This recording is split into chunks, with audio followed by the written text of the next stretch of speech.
सरकार ने 6 कैबिनेट समितियों का किया पुनर्गठन।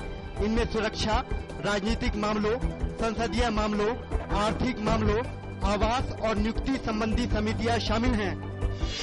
स्विट्जरलैंड के केंद्रीय बैंक ने वहां के बैंकों में भारतीय नागरिकों के जमा धन में 40% बढ़ोतरी होने का दावा किया है।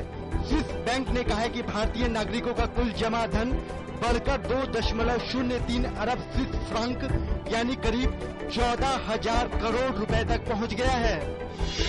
विदेश मंत्री सुषमा स्वराज ने इराक में अगवा हुए भारतीयों को हर संभव सहायता मुहैया कराने का आश्वासन दिया।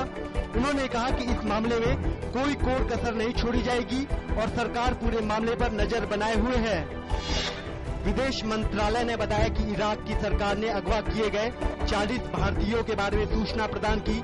विदेश मंत्रालय में प्रवक्ता सैयद अकबरुद्दीन ने कहा कि अगवा किए गए भारतीयों की स्थिति का पता चल गया है।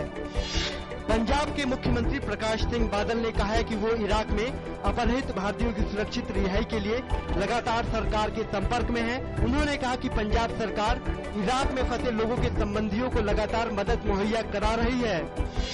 प्रधानमंत्री नरेंद्र मोदी ने रूस को बताया एक विश्वसनीय और अहम सहयोगी।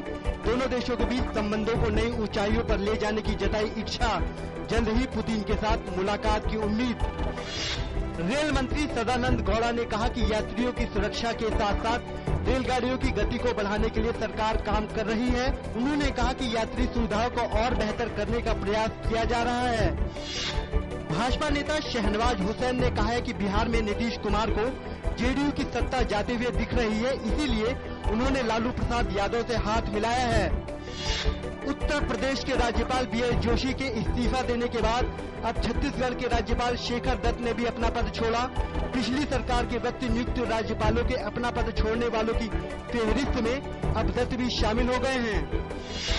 सेबी ने सार्वजनिक क्षेत्र के उपक्रमों में अगले 3 सालों में 25% तक शेयरों को बेचने की अनुमति दी है। माना जा रहा है कि इससे सरकार को करीब 60,000 करोड़ रुपए मिलने की उम्मीद है। सेबी ने बिक्री नियमों को आसान बनाते हुए कहा कि खुदरा निवेशकों को 10% का आरक्षण दिया जाएगा।